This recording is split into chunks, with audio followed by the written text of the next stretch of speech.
Welcome to the Great African Leadership Series, where we feature great inspirational speeches and quotes from African leaders. Fellow freedom fighters, comrades and friends, it is my great pleasure to welcome you to Accra and to this conference of African freedom fighters and supporters of the growing movement for Africa's liberation and unity.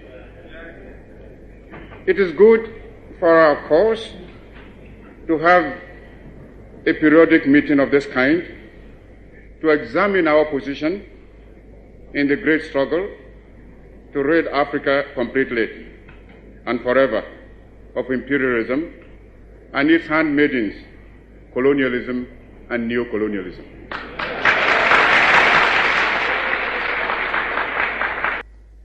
Africa is rich and not poor.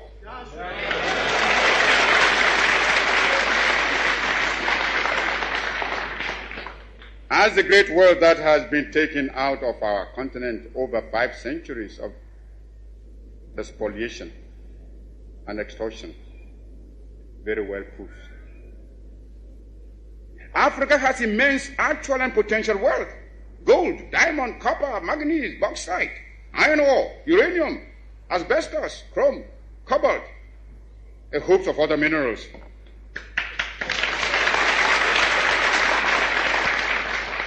Our essential agricultural produce have all been drained away by colonialist imperialism. Africa is far from being poor. It is Africans who are poor, not Africa.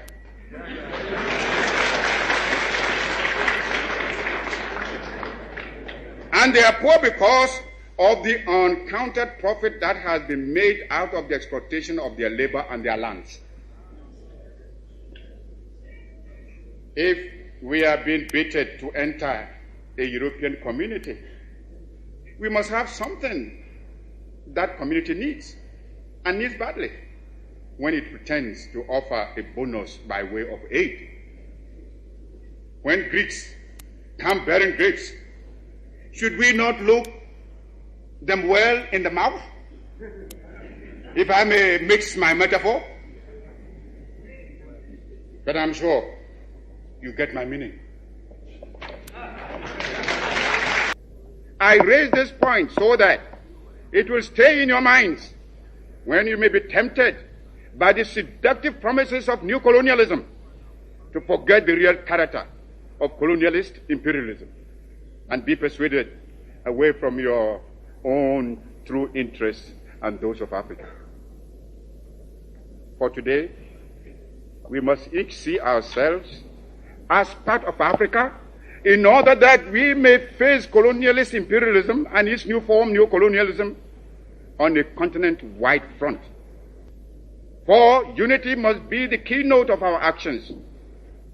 Our enemies are many, and they stand ready to pounce upon and exploit our very weakness.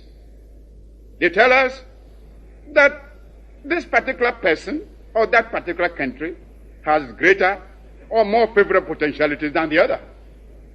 They do not tell us that we should unite, that we are all as good as we are able to make ourselves once we are free. Remember, always, that you have 4 stages to make. First, the attainment of freedom and independence. Secondly, the consolidation of that freedom and independence. Thirdly, the creation of unity and community between the free African states. Fourth, the economic and social reconstruction of Africa.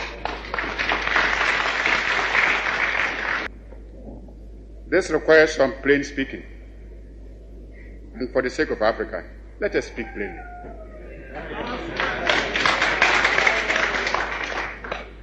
As I see it, our greatest danger stems from disunity and the inability to see that the realization of our hopes and aspirations, the realization of our objective of total African independence, and of our future progress and prosperity is inextricably bound up with the necessity to unify our policy and actions in connection with the continued struggle for independence and the greater task of economic and social reconstruction beyond it.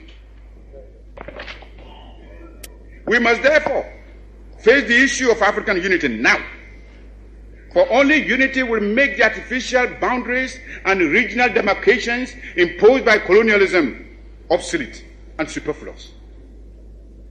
African unity will thus provide an effective remedy for border disputes and internecine troubles.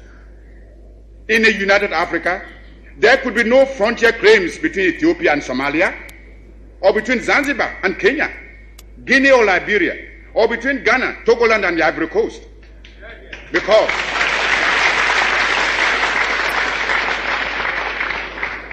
Because we would regard ourselves as one great continental family of nations. Some of the leaders, it must be confessed, do not see the struggle of their brother Africans as part of their own struggle. Even if they did, they would not be free to express their solidarity. These rifts are consciously created by the imperialists between the Africans, where they can sit back and watch with sly satisfaction, as well as contempt for those who fail to see how they are being used against Africa's best interests. Regrettably,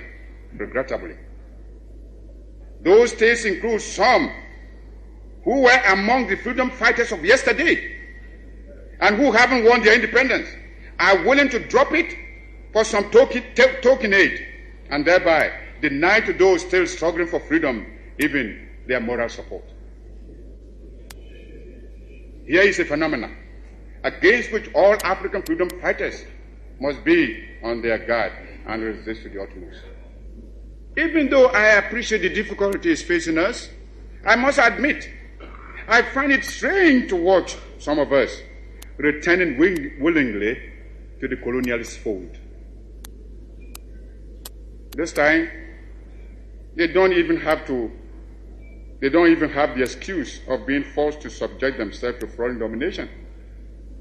It makes one wonder, why so much effort and sacrifice and so many lives were given up to the achievement of independence in the first place, if it can only be so quickly and easily surrendered. We must begin to build immediately our own continental common market. For it is easy for anyone who studies the common market organization closely to realize that the common market is aimed at harnessing the African countries to satisfy the profit lust of the imperialist bloc and to prevent us from following an independent neutralist policy.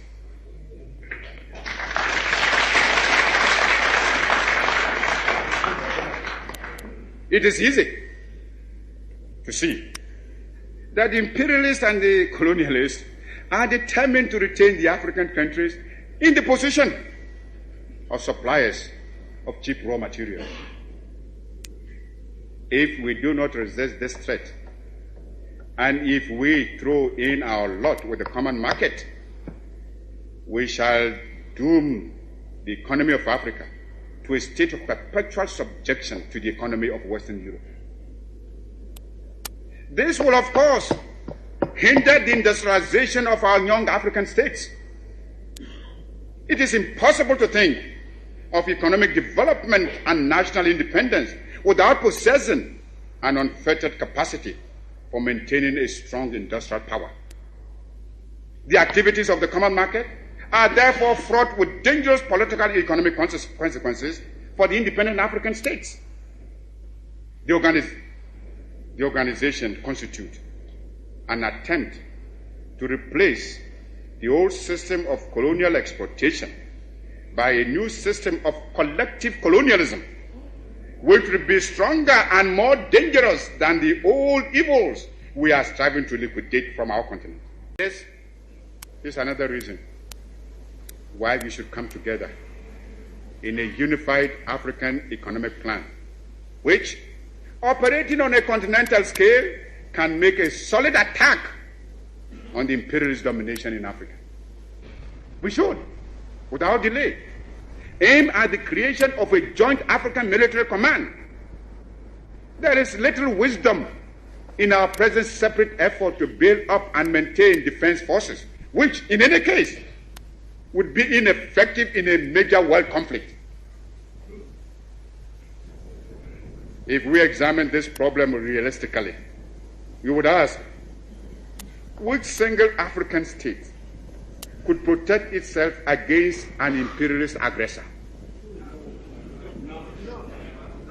And how much more difficult this would be when some states are allowing the imperialists to maintain bases on their territories.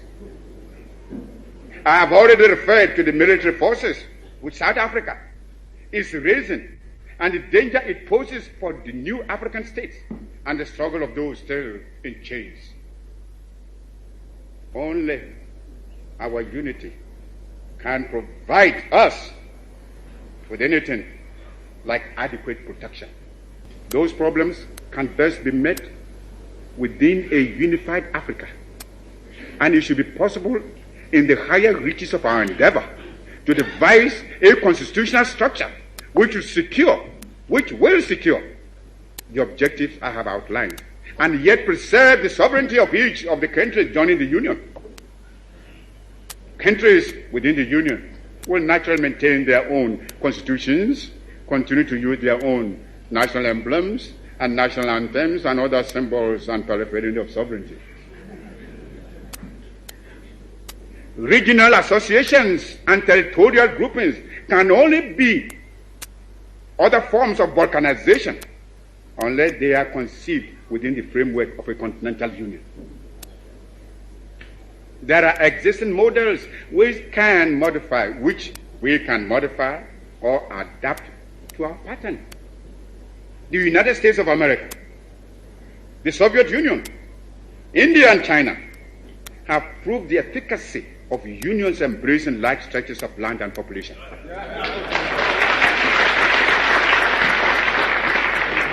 Long live African freedom fighters.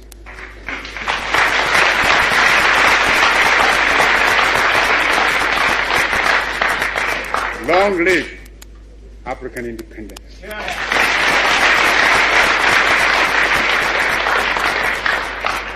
Long live your struggle. And long live African unity.